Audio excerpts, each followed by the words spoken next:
Hi. So just bear with me. My throat's hurting a little bit because I've done 2 of these videos now. So it's just getting a little bit sore. But thanks to Laura for that awesome warm up. You're on this side last night, so I'm gonna go here, pretend I was here. Thanks to Laura for that awesome. Oh, Laura and Seren. How can I forget Seren? And Aira for the cameo. Thanks to them for the awesome warm up. Now it's time for us to do some work. Hey! Okay, so hopefully you're all feeling a bit more engaged after the warm up with Laura. I would just like us to try a few little things just for us to get focused as well. This is for you as well as me. We're gonna do some tongue twisters, which I know is everyone's favourites. So for this, let's just do some standing up because it's always a lot easier to do it. For the first time ever, I'm too tall. So just, you can kind of see my head. Okay, so the first one is, if a dog chews shoes, whose shoes does he choose? Okay, so just really focus on the words that you're saying. If you mess up, it really doesn't matter. It's really just trying to get all of your diction going, getting you focused, getting your mouth and your brain nice and focused and warmed up. So let's just try it again. So if a dog chews shoes, whose shoes does he choose? If a dog chews shoes, whose shoes does he choose? Okay, so just maybe pause the video and try it on your own, or you can say it along with me, whatever you prefer. I really don't mind. Just try it again. So if a dog chews shoes, whose shoes does he choose? So I'm gonna say over here. Let's try it. So if a dog chews shoes, whose shoes does he choose? If a dog chews shoes, whose shoes does he choose? If a dog chews shoes, whose shoes does he choose? Do that a few times. Just really, really get to know what you're saying. Really kind of just try and enunciate as much as possible. Okay, for the second one, I wrote it too small. Okay, I wish to watch. I'm going to start again. See, I'm messing up. So, I wish to wash my iris wristwatch. Now, I'm not very good at W's. I'm not very good at words that start with a W. So this is a really good exercise for me as well. So I wish to wash my iris wristwatch. I wish to wash my iris wristwatch. See, I keep messing up. I wish to wash my Irish wristwatch. Oh, I did it. So now I'm going to try and do it a bit faster. So I wish to wash my Irish wristwatch. See, I can't do W's, but I'm sure you can do better. So just try those again for me. Try and do those. Record them for me. Show me what you've got. And I'd really like you to try and find a few for yourself. Maybe try the hardest one that's in the Guinness Book of Records. It's like the 7 sheiks or something like that. You'll find it on Google it. You'll find it.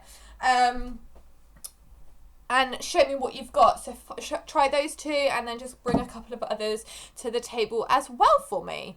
So what we are going to focus on for the next few weeks, because obviously you guys are not needed for this part, because obviously Laura's working with the mechanicals at the moment.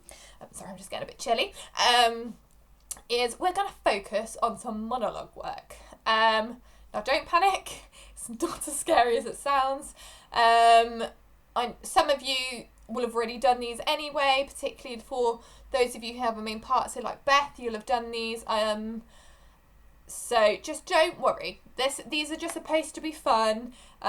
Really kind of practicing some very important drama skills. If I'm honest, when I first I'm going to stop playing with my French.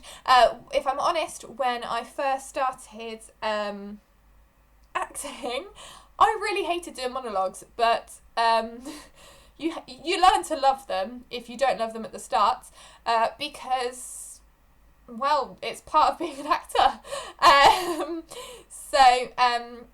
You know, It's fine. We're all in it together. We're just going to work through them together. We're going to see what happens. And we're going to have some fun doing that. Okay, so I have some specific genres of monologues that I would like you to look at.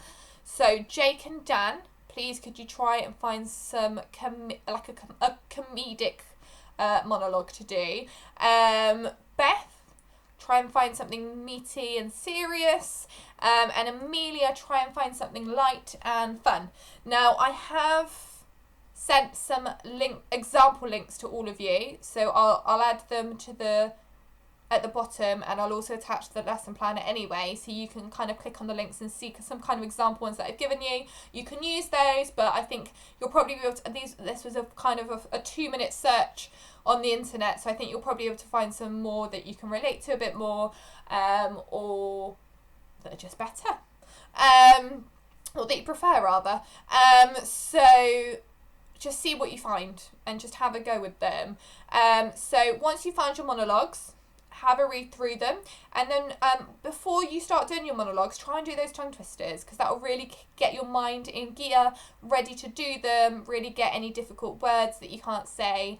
That'll help you kind of get them ready, and you know, you've warmed up your vocal cords and things like that, so it will really help you with things like that. So the monologues do not have to be long at all. You can find like a minute is fine, but if you want to do a longer one, then that is fine. But do try and cap it at about 2.5 minutes. What I will say is that I know of a lot of you have a few of you have a lot of lines to learn from Midsummer Night's Dream. You've probably still got a lot of other work that you're doing for school and things like that, so really do not worry if you don't learn them off by heart. Be good if you could kind of know it to a little bit, so but do not fret, it is just something for fun. So if you can't learn them off by heart, it really does not matter. Okay, I have also, so what I would like you to do is, as I say, so just start playing around with them. There's no right or wrong with these. There's, you know, everybody's got their own acting style, everybody's got their own choice, everybody's got, you know, everybody does things differently. That's just the world. That's what makes us all unique and beautiful and different. So just do what you want with them, you know, be as expressive as you want. Try it out on a chair. You might lie down and try it. You might stand up. You might start off on a chair and then stand up. You might pretend there's somebody, you might pretend you're looking at somebody whilst you're doing it. Just try it, see what happens. If, you know, maybe you can try an accent. If you're scared of an accent, now's the time to try it and to perfect it. Or if you feel really confident doing an accent, maybe now's the time to try it. If you feel it fits, do it. That's what I'm here for. I'm going to watch them all. Once you have uploaded them for me, because that is what I'd like you to do, and I'll give you some feedback on them, and we're just going to work on them for the next few weeks. So I have also linked some websites to start you off if you are struggling to find any. So there's a couple on there. Please, they are free, these websites, but if you can't find any that you don't like, just let me know, because I've got quite a few monologue books, and I've got some access to ones that you might not have access to, but the only thing I'm going to ask is please keep them age appropriate and free from bad language. So yeah, good luck. See you all next week. Bye.